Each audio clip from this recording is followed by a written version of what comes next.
kecakapan Pak Prabowo dalam multilateral dan hubungan bilateral ini tidak usah diragukan lagi. Pak Prabowo itu memiliki jalur khusus untuk mendapatkan anggaran pertahanan itu non-APBN.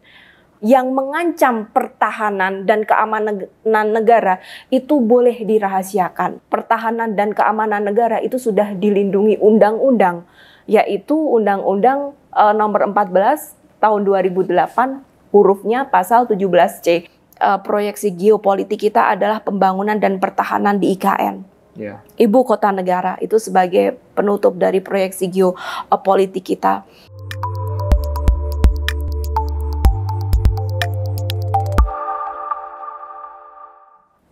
Halo Tribuners, kembali bersama saya Daniel Damanik pada program wawancara khusus. Kali ini saya sudah berhadapan dengan tamu spesial yang mungkin Tribuners pada tahu sepak terjangnya, seperti apa kedekatannya dengan orang-orang besar di negeri ini, dan mungkin bahkan ada yang mengatakan ada isu beliau masuk dalam partai politik, ada isu kedekatan masuk dalam salah satu pasangan calon presiden dan sebagainya. Nanti kita akan coba konfirmasi. Nah, seperti apa? Dan di hari ini kita akan mewawancari beliau ini terkait dengan evaluasi kecil-kecilan terkait dengan debat calon presiden dan wakil presiden yang sudah berlangsung lebih kurang sudah 2 kali. Langsung saja. Halo Ibu, Bu Maya. Halo, selamat sore Daniel. Terima Sehat, kasih. Ibu? Sehat. Nah, baik. Sebelum kita ngobrol yang sedikit serius nih Bu ya. Katanya Bu Maya ini saat ini sudah terjun ke dunia politik atau seperti apa sih Bu Maya? Saya kalau di politik sudah sejak lama. Namun untuk berpartai belum pernah. Karena memang itu keputusan politik saya memang untuk tidak berpartai. Saya lebih ke pemerhati sosial politik, bisa dikatakan pengamat, dan beberapa menjadi konsultan politik beberapa pejabat. Oke, baik. Bu Maya sebagai konsultan politik dan pengamat sosial politik ya, bukan politisi. Bukan politisi. Oke, baik. Ibu, seperti yang saya sampaikan tadi di opening tadi ya, terkait dengan debat capres yang sudah berjalan 2 kali, ya, sudah 2 kali, dan rasa-rasanya semakin seru nih Bu. Makin hari makin seru. Ada yang saling cibir, saling serang melalui data ataupun dengan gimmick-gimmick dan sebagainya. Baik, yang menjadi pertanyaan saya dan mungkin para penonton yaitu terkait dengan isu kemanusiaan, isu HAM. Yang muncul musiman ya Bu ya, per 5 tahun sejak 2014 atau mungkin sebelum-sebelumnya sini muncul setiap ada kontestan politik, khususnya capres ini. Bagaimana pandangan Ibu terkait dengan isu-isu yang muncul musiman ini? Terkait mengenai isu HAM 98 yang sering dikeluarkan pihak-pihak tertentu, terutama pihak lawan ya, ketika Pak Prabowo Subianto masuk dalam kontestasi politik, menjadi calon presiden, setiap 5 tahun, setiap tahun politik itu pasti muncul. Menurut saya itu sangat tidak relevan. Kenapa? Karena satu, melalui Kepres Presiden B.J. Habibie 20 November tahun 98, di situ sudah sangat jelas bahwasanya B.J. Habibie mengeluarkan kepres mempurnakan atau mempensiunkan Jenderal Prabowo itu dengan hormat. Yang dipurnakan dengan hormat berarti tidak ada masalah. Karena kalau ada masalah pasti diberhentikan dengan tidak hormat. Pemecatan. Iya. Tapi Prabowo itu melalui Kepres B.J. Habibie itu dipurnakan, dipensiunkan dengan hormat, dan beliau menerima pensiunan sampai detik ini.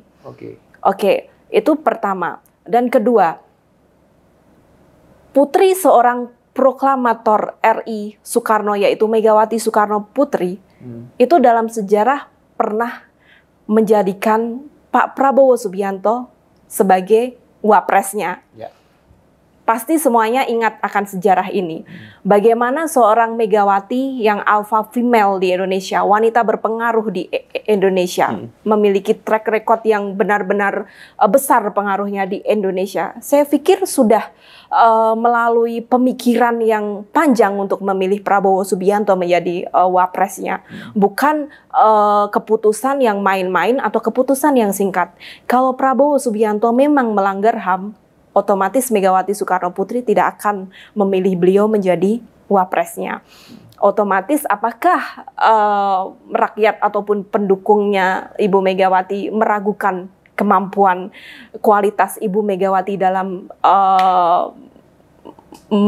mengeluarkan keputusan? Saya kira tidak. Dan yang ketiga, ketika Pak Prabowo diisukan memiliki jiwa penculik, mana bisa? Ya. Di 9 Mei tahun 1996, Pak Prabowo itu memimpin operasi militer membebaskan sandera di Mapenduma, Papua.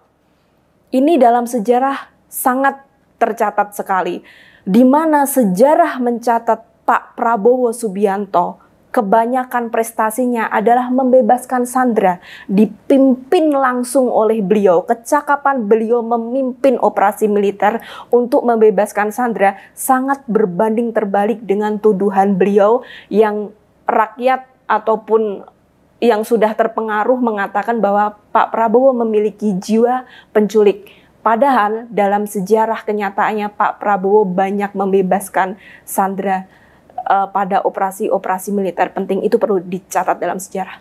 Oke, baik, Ibu. Ini menarik ya.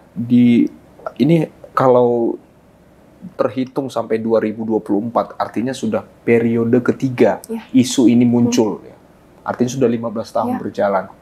Nah, sebagai pengamat politik nih, Bu, apa yang Ibu nilai kepada masyarakat terkait dengan isu ini selalu digelontorkan setiap 5 tahun sekali? Apakah masyarakat masih menelan bulat-bulat isu ini dan meyakini akan isu ini? Yang pengamatan Ibu seperti apa? Oke, saya pikir rakyat semakin kesini semakin cerdas ya. Itu terbukti sekarang banyak yang menerima Pak Prabowo. Dan di dalam survei pun beliau paling tinggi. Dan anak-anak muda milenial pun banyak yang simpati dengan kepemimpinan Pak Prabowo. Jadi menurut saya isu HAM 98 itu hanya kayak seperti mengulang setelan kaset rusak, nggak ada kreatif sama sekali, dan itu hanya hal yang hal yang membosankan untuk menjatuhkan seseorang. Saya pikir sangat-sangat tidak relevan, sangat tidak bijaksana, karena memang isu HAM 98 itu bersifat komander ya. Kalaupun ada yang bertanggung jawab, itu pasti pimpinan tertinggi atau Pangap ABRI ketika itu, bukan Prabowo. Oke, baik. Ada hal menarik, Bu, ya. Terkait dengan debat kemarin. Saya juga sempat meriset sedikit nih tentang profil Ibu ya, tentang komentar-komentar Ibu di media ya, khususnya tentang geopolitik dan pertahanan keamanan, ya seperti itu. Ibu saya lihat itu fokus pada hal tersebut. Nah, seperti apa tuh Bu? Ibu melihat untuk tentang geopolitik di masa-masa saat ini seperti apa? Pertama saya bahas masalah Hankam ya. Pertahanan negara kita itu adalah sistemnya defensif aktif. Defensif aktif dalam bentuk pertahanan semesta itu yang dimaksud defensif aktif adalah TNI, kekuatan TNI itu dibangun untuk menjaga integritas wilayah negara kesatuan Republik Indonesia, bukan menyerang atau ofensif terhadap negara lain. Itu perlu dicatat.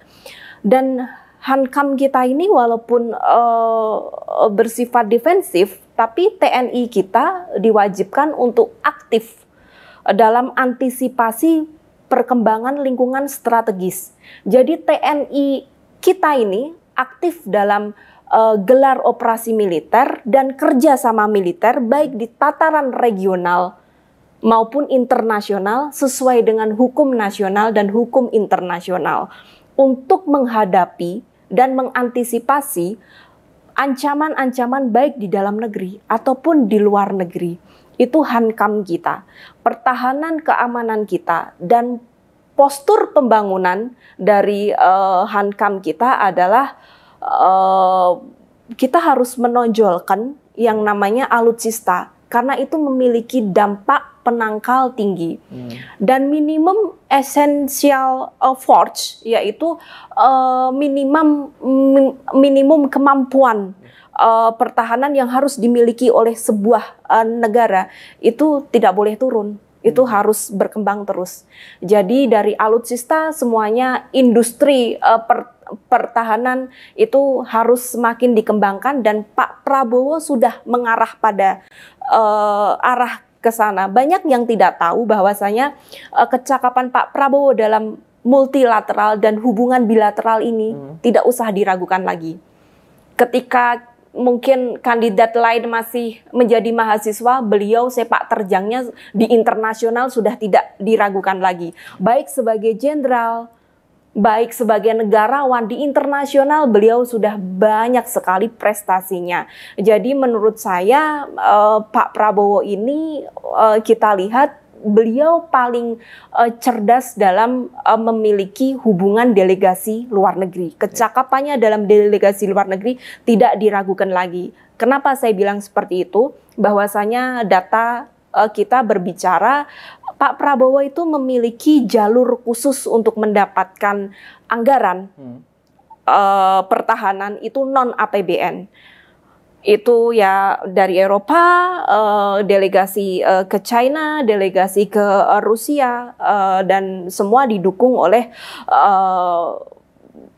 banyak negarawan yang bergerak di pertahanan tersebut. Banyak yang tidak tahu kecakapan Pak Prabowo dalam mencari anggaran di luar APBN, walaupun itu melalui pinjaman luar negeri sekalipun, yang akan berakhir di tahun 2073, semua itu dilakukan Pak Prabowo itu untuk pertahanan negara Republik Indonesia.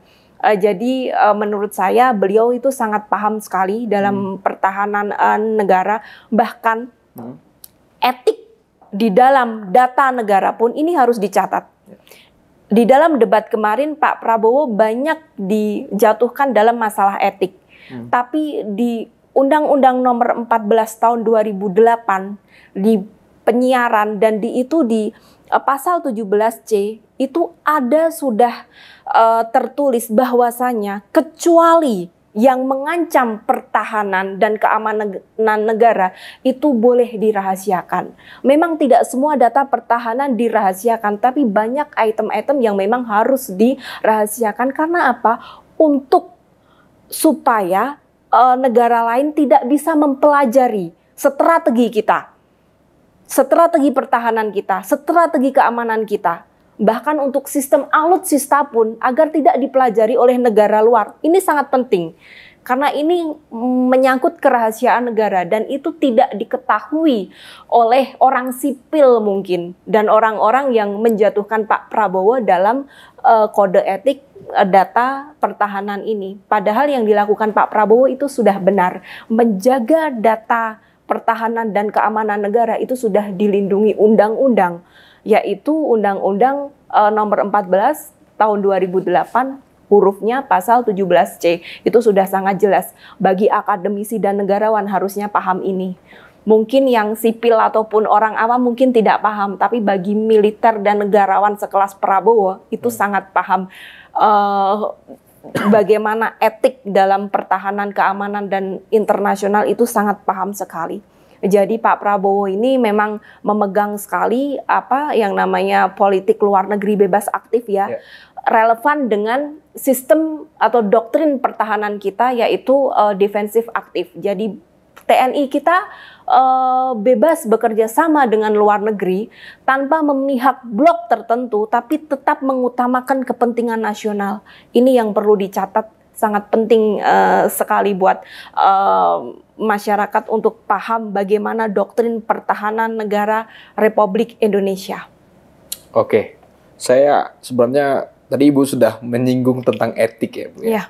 Ada satu pertanyaan tentang etik ya. Tapi sebelum ke sana, saya mau menanya nih Bu, tentang apa sih harapan Ibu untuk Hankam di negara kita di Indonesia? Oke, harapan saya untuk Hankam itu memang tidak terlepas dari geopolitik. Hankam, geopolitik, dan politik internasional itu semua seperti dua sisi mata uang ya, semua berkaitan. Hankam kita memang kita memiliki sistem seperti saya bilang defensif aktif. Tapi untuk bisa ke depan kita menghadapi ancaman-ancaman di luar, kita bisa mendeteksi dini seperti OPM. Seperti Rohingya datang ke negara kita. Kita mungkin tidak perlu menunggu apa yang terjadi ke depan, tapi kita bisa mendeteksi. Sebenarnya tidak ada salahnya bila wacana kita berkembang pada sistem ofensif pasif, bukan ofensif aktif seperti Tiongkok, bukan ofensif agresif seperti Amerika, tapi ofensif pasif, di mana kita bisa mendeteksi dini ancaman-ancaman yang akan mengancam keutuhan negara Republik Indonesia. Dan Hankam ini pasti akan berhubungan dengan geopolitik Indonesia. Saya sedikit bahas tentang geopolitik Indonesia di podcast kali ini, bahwasanya geopolitik adalah geografis yang mempengaruhi kekuatan politik sebuah negara. Tapi tidak semua politisi negarawan itu paham tentang ilmu geopolitik ini. Indonesia ini akan menghadapi geopolitik 5.0 ke depan, yaitu tentang konsolidasi demokrasi, tentang ekonomi hijau. Ekonomi hijau ini jelas implementasinya harus pembangunan rendah karbon atau kebijakan net zero emission. Itu harus benar-benar dilakukan agar ekonomi hijau ini bisa berjalan dengan maintenance berkekuatan iklim ya, yang akan membuat backbone dari ekonomi hijau ini akan berjalan. Dan yang ketiga adalah ekonomi biru, ocean health. Ekonomi biru ini adalah sebagai poros maritim dunia, penyehatan samudra. Poros maritim dunia atau ekonomi biru ini bisa kita lakukan melalui pemanfaatan sumber daya laut berkelanjutan sebagai kontributor PDB paling besar di Indonesia. One day ini harus benar-benar sampai pada tujuan ekonomi biru ini, karena kita harus membangun poros maritim dunia itu dengan membangun ekonomi biru seperti itu. Dan proyeksi geopolitik yang keempat adalah transformasi digital. Transformasi digital ini termasuk adalah dengan penguatan sistem cyber kita yang masih lemah. Penguatan sistem cyber mulai dari sistem, SDM, dan teknologi harus berkonfigurasi dengan baik. Kebocoran data di Indonesia ini sangat riskan sekali. Dan itu baik kebocoran data para pejabat, kebocoran data negara, kebocoran data rakyat, ini benar-benar harus dilindungi. Kekuatan cyber kita benar-benar harus dibangun dengan seimbang antara institusi seperti BSSN-nya dikuatkan, badan sandi negaranya dengan kualitas penegak hukumnya. Semuanya harus seimbang, harus balance. Dan yang terakhir adalah proyeksi geopolitik kita adalah pembangunan dan pertahanan di IKN. Ibu kota negara itu sebagai penutup dari proyeksi geopolitik kita. Saya berharap pembangunan IKN juga akan menyentuh 4 pilar, yaitu keamanan, pertahanan, dan cybernya juga harus diperkuat di sana. Jadi memang dari cyber, pertahanan, keamanan, dan semua yang mencakup oleh sistem pertahanan di IKN ini harus kuat. Karena geopolitik di ibu kota baru ini sangat, menurut saya, cukup rawan. Oke. Itu ya, untuk harapan untuk pertahanan dan keamanannya, Bu. Oke.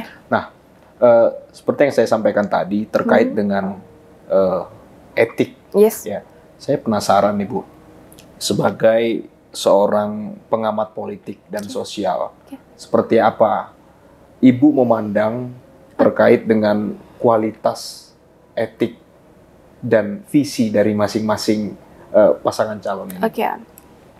Kualitas etik, saya sebagai pengamat ya, yang usianya paling sepuh itu kan Pak Prabowo. Beliau berperan sebagai bapak yang mengayomi anak-anaknya, mengayomi anak muda yang emosionalnya, yang egonya masih membara. Etik di sini adalah bukan masalah beramah tamah omong kosong ataupun bagaimana, tapi etik di sini adalah Pak Prabowo mencoba ngemong anak muda, mengalah dengan anak muda. Ini luar biasa.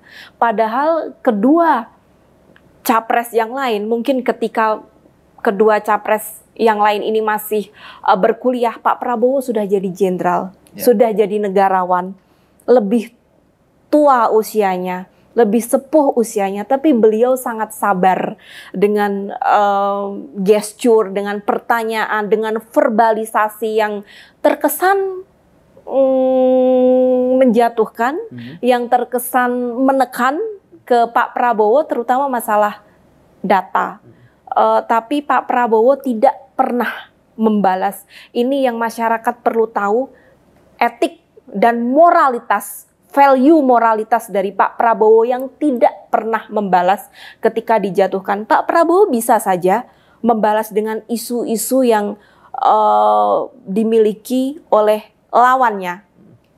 Wadas mungkin, EKTP mungkin, Formula E mungkin, semen Gresik di Rembang yang bermasalah, Pak Prabowo bisa-bisa saja membalas, menjatuhkan dengan isu-isu sensitif. Tapi itu tidak dilakukan oleh seorang bapak. Tidak dilakukan oleh seorang negarawan. Tidak dilakukan oleh seorang jenderal militer yang memiliki jiwa korsa. Pak Prabowo bisa mengalah dengan begitu sabar, dengan begitu merendahkan hati. Itu menurut saya etik yang luar biasa. Dan pertanyaan yang Mas Daniel tanyakan tentang visi misi, Pak Prabowo memiliki visi besar terhadap pertahanan negara Republik Indonesia. Pertahanan negara Republik Indonesia, masalah utamanya adalah minusnya anggaran. Ini semuanya tahu. Minusnya anggaran ini menjadi masalah yang besar. Masalah SDM, masalah alutsista, masalah anggaran ini semua bersumber pada masalah anggaran. Tapi Pak Prabowo secara diam-diam tidak pernah dibumingkan di media. Beliau mencari anggaran non APBN, pinjaman luar negeri. Beliau delegasi ke Eropa, ke China, ke Rusia untuk mencari anggaran non APBN untuk pertahanan keamanan dengan jumlah yang sangat besar, dan itu sangat bermanfaat sekali untuk pembangunan industri pertahanan dan sistem pertahanan di Indonesia agar semakin maju, tertata dan modern. Itu semua adalah kerja keras dan visi dari seorang Prabowo Subianto untuk Negara Kesatuan Republik Indonesia. Baik, cukup panjang ya. Terima kasih untuk apa yang sudah disampaikan. Kalau kata anak-anak sekarang ini daging semua nih, ya, daging semua. Yang paling terakhir nih Bu, harapan Ibu untuk pemilu 2024 nanti yang mungkin hanya berkisar 20 hari lagi. Apa harapan Ibu? Harapan saya untuk pemilu 2024 semoga berjalan kondusif, aman dan tertib. Bahwasanya menjadi pemimpin itu adalah pemimpin yang memiliki moralitas dan etik yang baik. Tidak sekedar pintar, tidak sekedar cakap, tidak sekedar populer, tapi pemimpin yang memiliki hati nurani yang bersih, kejujuran yang bersih, dan rasa nasionalis, cinta tanah air yang tinggi. Dan itu saya lihat dengan tidak mengesampingkan dua calon yang lainnya yang dari sipil, tapi dari Pak Prabowo, dari militer yang sudah terdidik cinta tanah airnya, sudah militan, jiwa korsanya saya melihat Pak Prabowo masih menjadi kandidat yang mumpuni untuk menjadi presiden 2024 untuk bangsa Indonesia. Dan semoga rakyat Indonesia juga lebih cerdas untuk antisipasi terhadap hoax, terhadap adu domba, perpecahan, bahwasanya kontestasi pemilu 2024 ini untuk mendapatkan pemimpin yang menjadi bapak dari semua rakyat, yang menjadi negarawan untuk seluruh birokrasi Indonesia agar berjalan lebih sehat, lebih modern, dan maju. Menjadi negara bangsa yang bermartabat, rakyat yang berdaulat, karena memang kedaulatan tertinggi adalah di tangan rakyat. Semoga berkontestasi politik, berpesta demokrasi dengan damai untuk seluruh rakyat Indonesia. Baik, terima kasih Bu Maya untuk perbincangan kita yang sangat bermanfaat ini ya. Baik, demikian Tribuners untuk perbincangan saya dengan Bu Maya, pengamat sosial politik, yang terkait dengan apa-apa saja saat evaluasi-evaluasi terkait debat Pilpres beberapa waktu yang lalu. Demikian, saya Daniel Damanik, sampai jumpa pada program selanjutnya.